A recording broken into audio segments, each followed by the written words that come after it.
Good evening. I will tell you about my tragic life.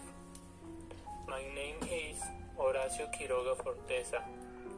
I was born on December 31 of 1878 in Salto, Uruguay. My parents were Prudencio Quiroga and Pastora Forteza. My first encounter with death was when I had 2 months of birth. My mother and I were in a dock, waiting for my father. When he arrived to the dock, his gun accidentally shot off, causing his death. The time passed, and my mother married for the second time. She married Asensio Barcos in 1891, but he had a tragic end because he suffered a stroke in 1896. Because of this, he became hemiplegic and mute. 1 year later, Asensio and I were in a room. He took a shotgun with his feet, and he shot himself in his own mouth in front of my eyes. This was my second encounter with death. Afterwards, I went to Montevideo to start my studies. My interest for literature, philosophy, and country life heightened.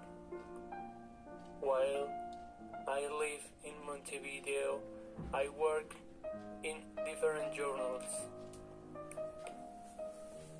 In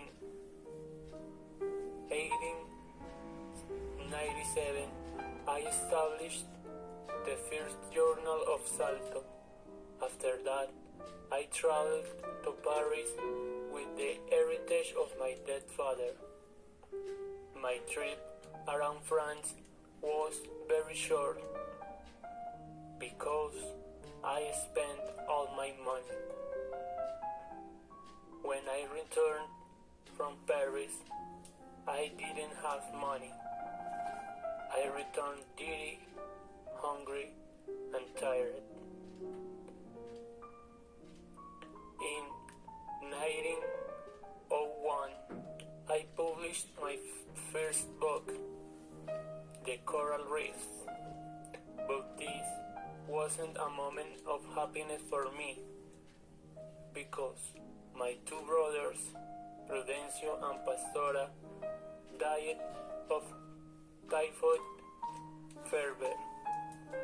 That same year, I accidentally killed my friend Federico Ferrando before a towel while I was checking his shotgun. Unable to escape the cruel hand of fate, I was in jail for 4 days. Afterwards, I went to live to Argentina with my sister Marie.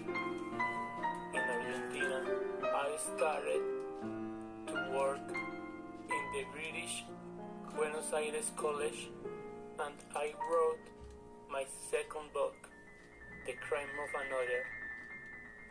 My interest for literature heightened, and I was recognized as a great writer. In 1904, I met my first wife, Ana Maria. We went to live in the Misiones jungle, and my 2 children were born there. My wife wasn't happy in Misiones. She and I argued for a few days, until one day she accidentally drank a liquid to develop photographies. 8 days later, she died. The death surrounded me. After that, I returned to Buenos Aires, and I published my 2 more famous books there, Love, Madness and Death, and Jungle Tales.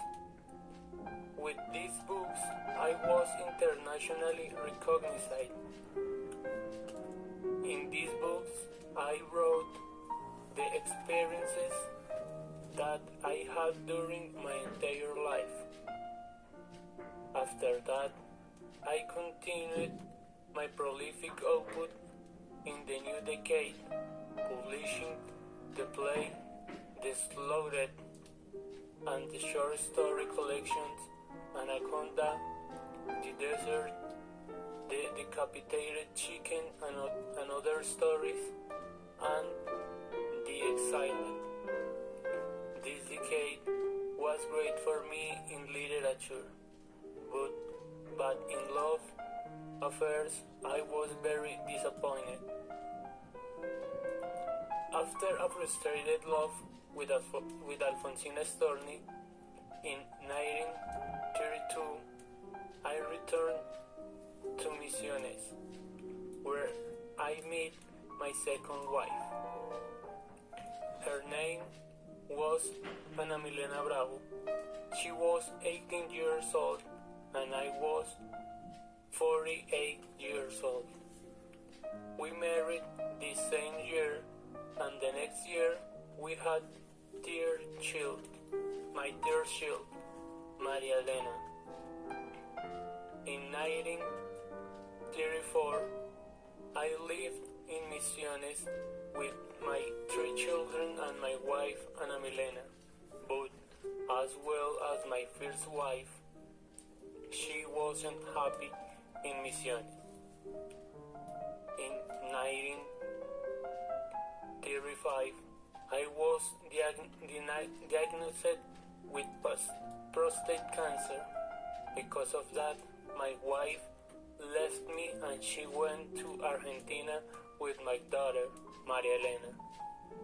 In 1927, I traveled to Buenos Aires to treat my cancer. On February 19 of 1937, I committed suicide with cyanide, and then I finished my misery.